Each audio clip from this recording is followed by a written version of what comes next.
Assalamualaikum warahmatullahi wabarakatuh.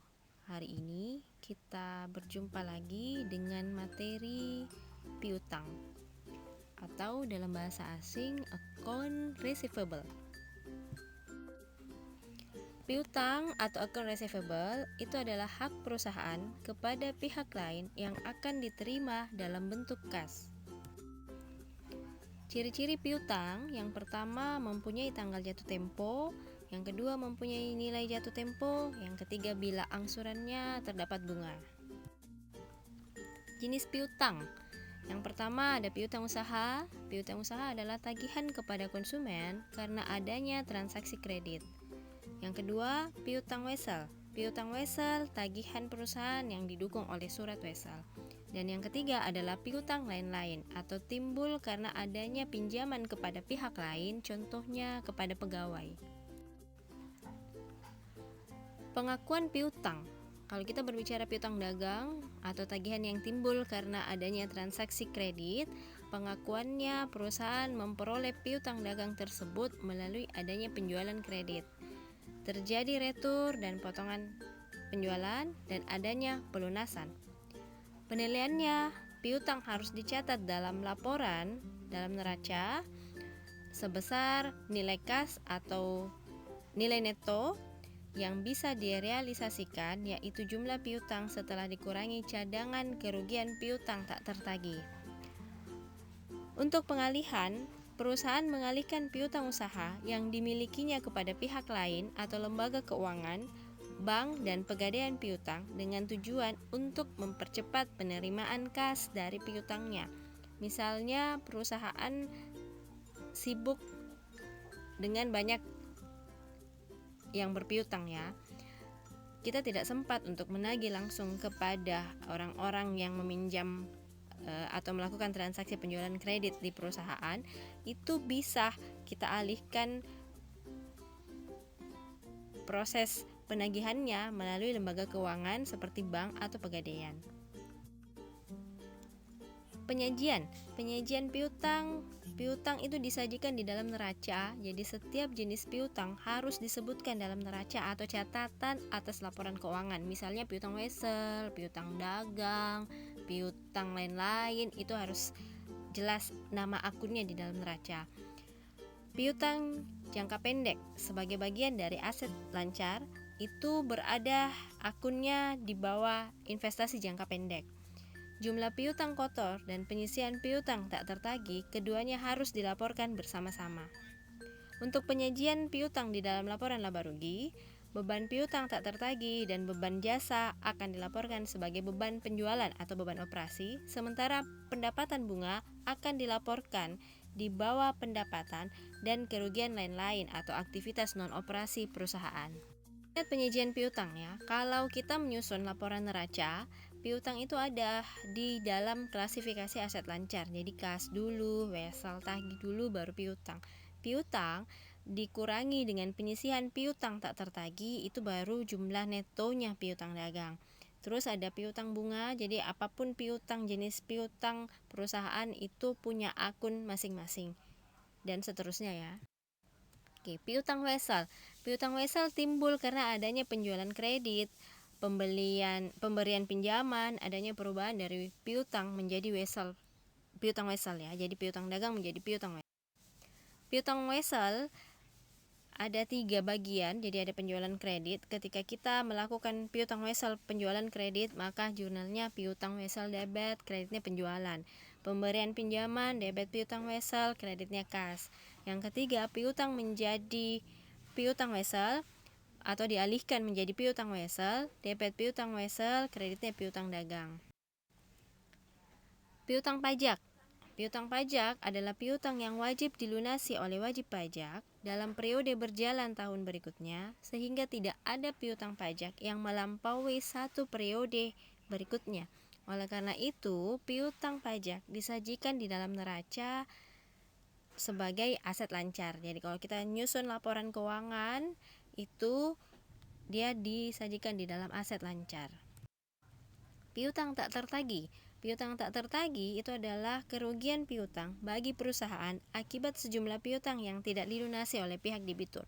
Biasanya debitur tidak bisa melunasi utangnya ketika dia bangkrut atau debiturnya meninggal dunia, itu sudah tidak bisa, maka kita bisa mengakui piutang tak tertagih. Undang-Undang Republik Indonesia Nomor 36 Tahun 2008 menyatakan bahwa piutang yang nyata-nyata tidak dapat ditagih dapat dibebankan sebagai biaya sepanjang wajib pajaknya telah mengakuinya sebagai biaya di dalam laporan laba rugi komersial dan telah melakukan upaya-upaya penagihan yang maksimal atau sudah di terakhir ya, tidak ada lagi proses yang bisa dilakukan. Syarat piutang yang nyata-nyata tidak dapat ditagih. Yang pertama, dia telah dibebankan sebagai biaya dalam laporan laba rugi komersial. Yang kedua, wajib pajak harus menyerahkan daftar piutang yang tidak dapat ditagih kepada Direktorat Jenderal Pajak. Yang ketiga, telah diserahkan perkara penagihannya kepada pengadilan negeri atau instansi pemerintah yang menangani piutang negara, atau adanya perjanjian tertulis mengenai penghapusan piutang atau pembebanan utang antara kreditur dan debitur yang bersangkutan, atau telah dipublikasikan dalam penerbitan umum atau khusus, atau adanya pengakuan dari debitur bahwa utangnya telah dihapuskan untuk jumlah utang tertentu. Dan yang terakhir, syarat sebagaimana dimaksud dalam angka 3 tidak berlaku untuk penghapusan piutang tak tertagih debitur kecil. Jadi kalau di dalam perpajakan, kalau piutang tak tertagih untuk debitur kecil itu tidak diakui ya, tidak berlaku. Oke, berbicara piutang tak tertagih, di dalam akuntansi ada dua metode langsung dan metode cadangan. Metode langsung mengakui rugi pada saat telah terjadi penghapusan piutang dengan mendebet biaya piutang tidak tertagih dan mengkredit piutang usaha, namun metode ini hanya diperbolehkan apabila jumlahnya tidak material. Untuk metode cadangan, mengakui rugi piutang tak tertagih pada periode penjualan kredit yang sedang berjalan dengan cara menaksir dan bukan pada saat periode dihapusnya piutang. Dalam PMK nomor 81/PMK03/2009 menyatakan bahwa metode penghapusan piutang yang diperkenankan dalam pajak di luar 6 usaha yang diatur itu wajib harus menggunakan metode langsung. 6 usaha yang dimaksud dalam PMK ini, yang pertama adalah bank atau badan usaha yang menyalurkan kredit, sewa guna usaha dengan hak opsi, perusahaan pembiayaan konsumen. Yang kedua, usaha asuransi. Yang ketiga, lembaga penjamin simpanan. Yang keempat, usaha pertambangan. Yang kelima, usaha kehutanan. Dan yang terakhir adalah usaha pengolahan limbah industri. Jika 6 usaha ini itu wajib menggunakan metode langsung.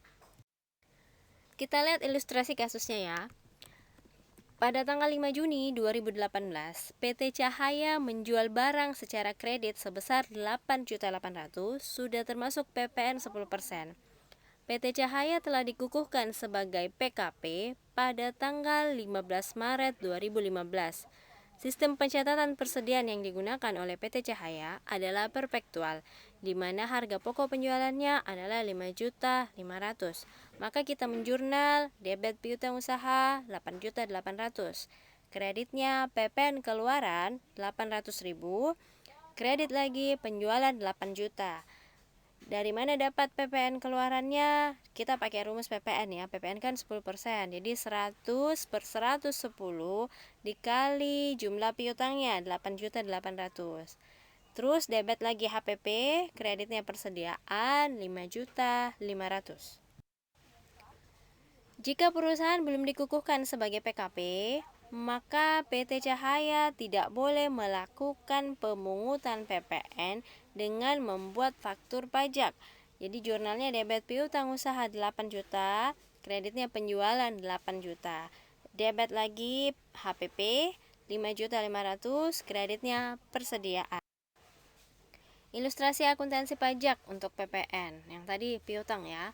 Untuk PPN, masih melanjutkan kasus yang tadi, jika PT ABC juga melakukan pembelian barang secara tunai pada PT FGH dengan harga jual 88 juta, itu juga sudah termasuk PPN, maka PT ABC selaku pembeli menjurnal debit pembelian 80 juta, debit PPN masukkan 8 juta, kreditnya kas 88 juta. Jika pajak keluaran dan pajak masukan PT ABC pada dilaporkan pada SPT masa PPN yang sama, maka pencatatan akuntansi untuk menunjukkan selisih kurang atau lebih bayar PPN, jurnalnya debit PPN keluaran 9 juta, kreditnya PPN masukan 8 juta, kredit lagi PPN terutang 1 juta. Selanjutnya, penyetoran PPN terutang ke kas negara, debit PPN terutang 1 juta, kreditnya kas dan bank 1 juta. Oke, hari ini cukup sekian. Saya ucapkan terima kasih. Sukron for join today class. Selamat belajar. Assalamualaikum warahmatullahi wabarakatuh.